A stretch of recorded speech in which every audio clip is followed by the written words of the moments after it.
आप सभी का एनलाइटमेंट जर्नी में स्वागत है। बढ़ते हैं इतिहास के उस सबसे बड़े ग्रंथ के ज्ञान के खजाने के तरफ जो स्वयं पुरुषोत्तम भगवान श्री राम की रामायण के अंदर साफ नजर आता है।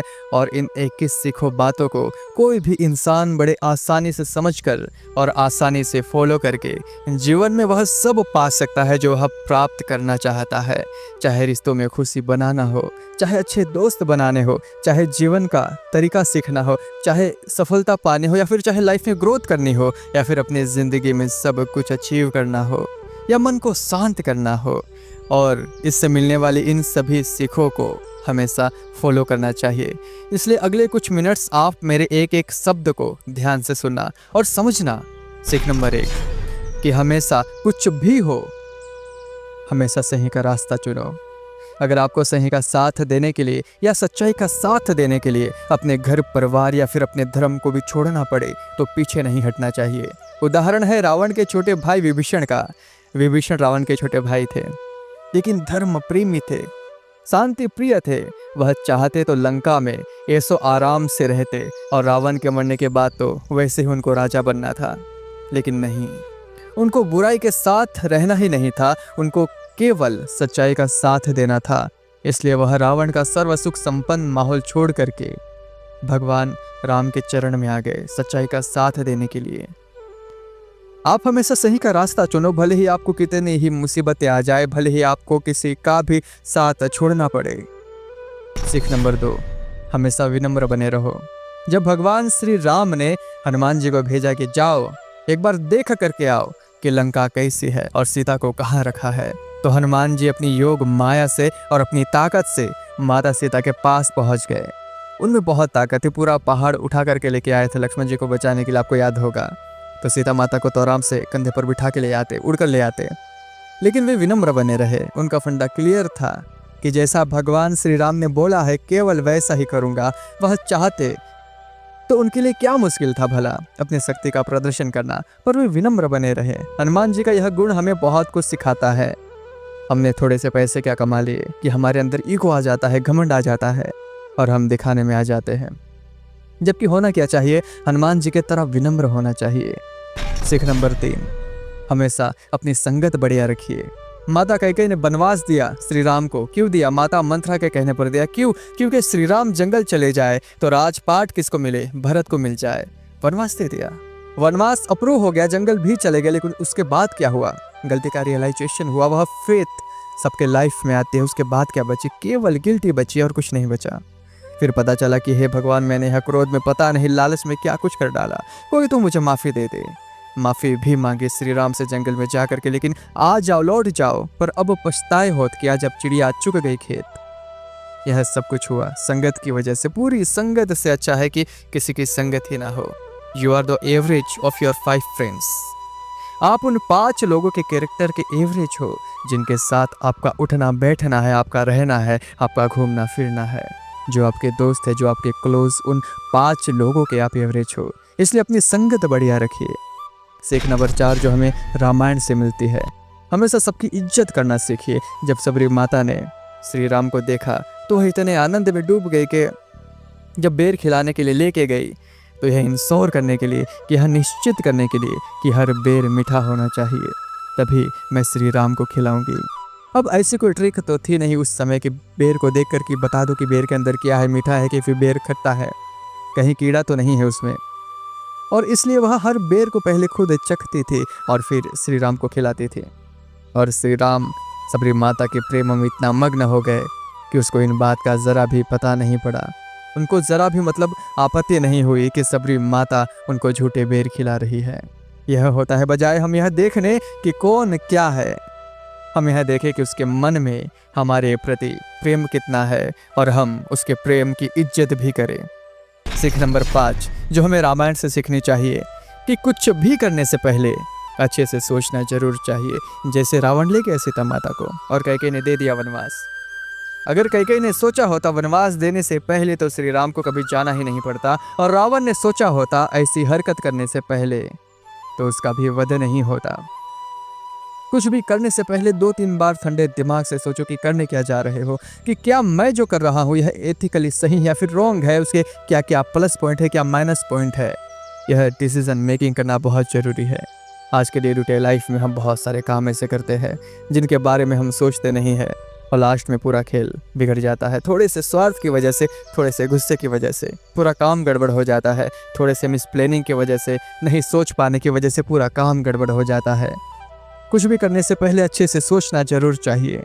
सीख नंबर 6 जो हमें रामायण से सीखने को मिलती है, परिवार में एकता का होना बहुत ज़रूरी है। परिवार के सभी सदस्यों का एक मत रहना बहुत ज़रूरी है, नहीं तो वह परिवार टूट जाता है। और अगर वह परिवार एकजुट है, यूनाइटेड है, तो फिर वह किसी भी बड़ी से बड़ी चुनौती का सामना कर सकता है। राजा दशरथ अपने पुत्रों से बहुत प्यार करते थे। जब माता कैकेयी ने श्री राम को वनवास भेजने की बात कही और वचन मान लिया, तो फिर और कुछ ऑप्शन नहीं बचता था कि अब जंगल तो जाना ही पड़ेगा श्री राम को। राजा दशरथ का एक मन तो यह कहता था कि पुत्रों को रोक लो, और दूसरा मन कह रहा था कि वचन भी दे दिया है, निभाना पड़ेगा। तो भगवान राम ने कहा, ध्यान से सुनना, रघुकुल रीत सदा चली आई, प्राण जाई पर वचन ना जाए। कि पिताजी आपसे ही सीखा है कि हमारे परिवार की परंपरा चली आई है कि भले ही प्राण चले जाए, लेकिन एक बार वचन निकल गया मुंह से, दिल से, मन से, तो वचन का मान रखना चाहिए, उस वचन को निभाना है। भगवान राम चले गए वनवास में, तो उनकी पत्नी भी उनके साथ गई, उनका भाई लक्ष्मण उनके साथ गया। जब वह सब जंगल चले गए तो राजा दशरथ भी दुखी दुख में अपने प्राण त्याग दिए। जैसे पता पड़ता है कि वह कितने प्रेम करते थे अपने पुत्र से, कितना प्रेम था उनके परिवार में। और जब दशरथ स्वर्ग चले गए तो राजा कौन बने? कायदे से तो श्री राम को बनना चाहिए था, पर वह है नहीं। तो उनके बाद में जो उनका बड़ा भाई है लक्ष्मण भी नहीं है, तो फिर भरत है, भरत का नंबर आया। आजकल के पॉलिटिक्स होती तो आराम से बन जाते भरत, लेकिन श्री राम के भाई भरत ने क्या किया? श्री राम के चरण पादुका यानी कि उनके चप्पल को सिंहासन पर रखकर भगवान श्री राम के नाम पर राज्य का कारभार संभाला, और कभी भी अपने आप को राजा नहीं माना, कभी भी अपने राज्य पर आँच नहीं आने दी। यह होता है परिवार का प्रेम, जो आजकल के सोसाइटी में पता नहीं कहाँ खो गया है। हर चीज के टुकड़े हो जाते हैं भाइयों के बीच, तुरंत यह तेरा यह मेरा है। That's it. सीख नंबर 7 जो रामायण हमें सिखाती है, माफ करना बदले लेने से कई ज्यादा गुना बेहतर होता है। जब लक्ष्मण ने सुपनका का नाक काटा तो वह रोते हुए अपने भाई रावण के पास गई। रावण अगर वहां पर लक्ष्मण से बदला लेने के बजाय उसको माफ कर देता तो जिंदा रहता, पर उसने बदला लेने की सोची, और जब बदला लेने की सोच करके गया, वह माता सीता को किडनैप कर ले आया। यानी कि बदले की भावना में गलतियों पर गलतियां कर बैठा, तो फिर नतीजा तो वही होना था जो आपने देखा, जो आप जानते हैं। इसलिए कहा जाता है कि forgiveness is always better than revenge. माफ करना बदले लेने से कहीं ज़्यादा बेहतर ऑप्शन होता है। यह बात मैं नहीं बोल रहा, यह बात रामायण से हमें सीखने को मिलती है। सीख नंबर 8 दुश्मन की भी खूबियों का सम्मान करना चाहिए। रावण ने भले ही बहुत बड़ा पाप किया, लेकिन जब वह मरने वाला था तो श्री राम ने लक्ष्मण जी को भेजा कि जाओ रावण से कुछ सीख करके आओ। लक्ष्मण जी बोले कि भैया यह आप क्या बोल रहे हो? जिस आदमी ने सीता माता का अपहरण किया, जिसको आपने मारा, जो इतना गंदा इंसान था, उससे आप मुझे सीखने को बोल रहे हो? तो श्री राम ने कहा कि रावण के कर्म बुरे थे, लेकिन उसके पास ज्ञान बहुत था, वह बहुत बड़ा ज्ञानी आदमी था, उससे कुछ ज्ञान लेकर के आओ। और जब लक्ष्मण गया रावण के पास, तो रावण ने कहा कि कभी भी अच्छे काम को कल पर मत टालना और उसको तुरंत कर लेना। बोला कैसे? बोले कि अगर मैं अच्छाई के साथ समय पर आ जाता, श्री राम के शरण में आ जाता, तो आज मैं यहाँ पर पड़ा नहीं होता, मेरे भी घर वाले खुश रह रहे होते, मैं भी महल में आनंद ले रहा होता। लेकिन मैंने सही समय पर सही काम, अच्छा काम नहीं किया, अच्छाई की शरण में नहीं आया, सही रास्ते पर नहीं आया, इसलिए आज मैं यहाँ पर मरने की हालत में पड़ा हूँ। भले ही श्री राम ने रावण को मारा, लेकिन उसके ज्ञान का वह सम्मान करते थे, इसलिए लक्ष्मण को उसके पास ज्ञान लेने के लिए भेजा। इसलिए अगर हमें दुश्मन से भी कुछ सीखने को मिले तो सीखना चाहिए। सीख नंबर 9 जो हमें रामायण सिखाती है, नारी शक्ति। नारी जो भी होती है उसके पास में बहुत शक्ति होती है, बहुत ताकत, बहुत जिम्मेदारियां उनके पास। रामायण में नारी शक्ति के बारे में बहुत अच्छे से समझ में आता है। एक नारी को जो किरदार निभाने पड़ते हैं दुनिया में, वह एक माँ का हो सकता है, एक बहन का हो सकता है, एक दोस्त का हो सकता है, एक पत्नी का हो सकता है। हर एक किरदार का अपने आप में एक बहुत बड़ा रोल है। माता सीता चाहती तो महल में रहती, आराम से रहती, क्यों जंगल में जाती, पर उन्होंने हंसते हंसते जंगल के निवास को स्वीकार कर लिया कि जहाँ मेरे श्री राम जाएंगे मैं वहीं पर रह लूँगी, फिर चाहे वह कांटे हो, सर्दी हो या फिर गर्मी हो। उन्होंने लंका में रहते हुए भी पत्नी धर्म को बहुत अच्छे से निभाया और एक मिसाल पेश की। सीख नंबर 10, रिश्ते पैसों से ज़्यादा बढ़कर है। अब देखिए आप, श्री राम का वनवास, माता सीता भी चली गई, भरत भी एक्टिंग किंग बनकर रह गए और कभी भी अपने आप को राजा नहीं माना। लक्ष्मण ने छोटे भाई होने का फ़र्ज अच्छे से निभाया, यानी कि कोई महल नहीं था, कोई पैसों का मैटर ही नहीं था, लेकिन फिर भी रिश्ते कितने अच्छे से चल रहे थे। रिश्ते अगर निभाना जानते हो तो पैसा कुछ भी नहीं है। इसलिए रामायण के लक्ष्मण और सीता माता की तरह अगर धन दौलत रिश्तों में किसी एक को चुनना पड़े तो हमेशा रिश्तों को ही चुनना चाहिए। सीख नंबर 11, माँ बाप की इज्जत। माँ बाप की इज्जत करना सीखो। जब माता कैकेयी ने कहा कि अब तो राम को वनवास जाना ही पड़ेगा, तो श्री राम ने एक भी क्वेश्चन नहीं किया कि क्यों जाना है, कब जाना है, कहाँ रहना है, कैसे रहना है, खाना क्या खाना है, कुछ भी नहीं। उनके दिमाग में क्या था, एक तो माता का आदेश और दूसरा पिता का वचन। यानी कि माँ बाप ने अगर कुछ कहा है तो उसमें कोई ना कोई बात जरूर है, उसमें कोई ना नुकुर नहीं करना है, वह करना है मतलब करना है। That is not second thought. अब चाहे उसका पालन करने में जान ही क्यों ना निकल जाए, पर उसको फॉलो करना है तो करना है। सीख number 12, always have helping nature. हमेशा किसी का भला करने की सोचे। श्री राम ने कभी भी किसी की हेल्प करने का अगर मौका आया उनके पास तो उसको मना नहीं किया। सुग्रीव की हेल्प करी, जटायु की करी, सबरी माता की करी, सबकी हेल्प करी। जो सामने आता गया उन सब पे दया करते गए। इंसान ही अगर इंसान के काम नहीं आएगा तो क्या मशीन थोड़ी काम आएगी। यह बात आज के ज़माने में हम सबको समझनी चाहिए। क्या पता किस पल की गई मेहनत किस पल काम आ जाए, किस पल की गई मदद किस पल हमारे काम आ जाए। सीख नंबर 13 जो हमें रामायण से सीखने को मिलती है, अपनों से छोटों की रक्षा करें। यह हमारा धर्म है, हमारी जिम्मेदारी है, हमारी ड्यूटी है। अगर हम बड़े हैं और पावरफुल है तो हमारी जिम्मेदारी बनती है कि हम अपने से छोटों की या फिर सोशल स्टेटस में जो अपने से नीचे के लोग हैं, गरीब लोग हैं, वहाँ पर जो लोग हैं उनकी हम हेल्प करें, उनकी रक्षा करें। उनकी रक्षा करने से हम उनको भी आगे बढ़ने का अवसर देते हैं। और क्या पता कल को कोई इतना विकास कर ले कि आजीवन आपका एहसानमंद रहे, और ना भी रहे तो भी आपको तो ऐसा गुण बनाना है अपने आप में कि आप अपने से छोटों को प्रोटेक्ट करें। सीख number 14 give test your relations. Ramayana में ऐसी बहुत सारे एग्जाम्पल्स मिलते हैं जिनसे यह जानने को मिलता है कि रिश्तेदारी कैसे निभाई जाती है। माता Sita best wife, Ram best husband, best राजा थे, बेस्ट पुत्र भी थे। लक्ष्मण और भरत वह भी बेस्ट भाई थे। हनुमान बेस्ट भक्त थे। सुग्रीव बेस्ट फ्रेंड थे। आज के समय में अगर हमें किसी रिश्ते को संभालने में दिक्कत होती है तो इन रिश्तों के बारे में हमें जरूर स्टडी करनी चाहिए। पहले के ज़माने में एक से ज़्यादा शादियाँ करना राजाओं के लिए आम बात होती थी। यहाँ तक कि श्री राम के पिता जिन्हें एक से अधिक शादियाँ की, उनकी एक से अधिक पत्नियाँ थी, लेकिन इसके बाद भी भगवान श्री राम ने केवल एक ही शादी करी और आजीवन केवल माता सीता से ही संबंध जोड़कर रखा। यह एक बहुत बड़ा एग्जाम्पल है आज के सोसाइटी के लिए, जहाँ पर तलाक एक आम बात हो गई है। सीख नंबर 15 जो रामायण से हमें सीखने को मिलती है, be honest friend for life time.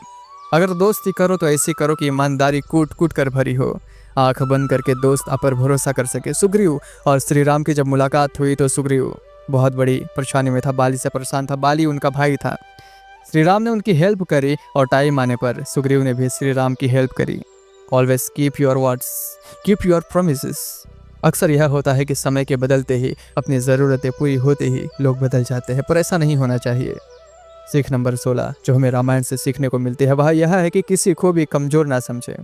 जैसे वानरों के सेना ने सेतु बनाया, जटायु ने अपने आखिरी सांस तक लड़ाई लड़ी और यहाँ तक कि गृहली ने भी सेतु बनाने के लिए हाथ बढ़ाया। इससे यह बात सीखने को मिलती है कि सब में कोई ना कोई हुनर जरूर होता है और हमें किसी को भी कमज़ोर नहीं समझना चाहिए। हो सकता है वह उस काम में परफेक्ट हो जिसमें हम नहीं है, इसलिए किसी का भी मजाक नहीं उड़ाना चाहिए कि यह तेरे से नहीं होगा या फिर तो इसके लायक नहीं है, क्योंकि शेर कितना ही ताकतवर हो, लेकिन जब बारी पानी में तैरने की आती है तो मछली से ज़्यादा तेज वह नहीं तैर सकता, मछली से ज़्यादा स्किल्ड नहीं है पानी के अंदर। सीख नंबर 17, हार कर भी जीतना सीखो, न कि जीत कर भी हारना। यह एक बहुत बड़ी कला है। जीत कर भी हार गए तो फिर क्या जीते, और हार कर भी जीत गए तो क्या खूब जीते। जटायु ने अपने प्राण त्याग दिए श्री राम के लिए, लेकिन अपने जीवन का मकसद पा लिया। उनका मकसद था कि अगर प्राण जाए तो केवल भगवान के लिए, और प्राण गए तो केवल भगवान के लिए गए, श्री राम के लिए गए। अब इसको आप मरना बोलोगे कि फिर अमर होना बोलोगे? कई बार हमें लगता है कि हम हार रहे हैं या फिर हार गए हैं, लेकिन तब हमें यह देखना चाहिए कि हम हार कर भी क्या अचीव कर गए हैं। हार करके भी जीतना सीखो। सीख number 18, never tell your secret to anyone. अपने रहस्य, अपने राज किसी को भी ना बताए। केवल विभीषण को पता था कि रावण की मौत कैसी हो सकती है। रावण की नाभि में अमर होने का फॉर्मूला था, इसलिए रावण की मौत तभी हो सकती थी जब उसको कोई नाभि में मारे, जब उसके अभेद कवच को तोड़कर उसके नाभि पर वार करे, तभी रावण मर सकता था। इसके अलावा कोई रास्ता नहीं था। यह राज रावण ने विभीषण को बताया था, विभीषण को पता था इस राज का। अगर रावण के पॉइंट ऑफ व्यू से देखे तो उसका विभीषण को यह राज बताना सबसे बड़ी भूल थी, उसकी मूर्खता थी जो उसकी जान ले बैठी।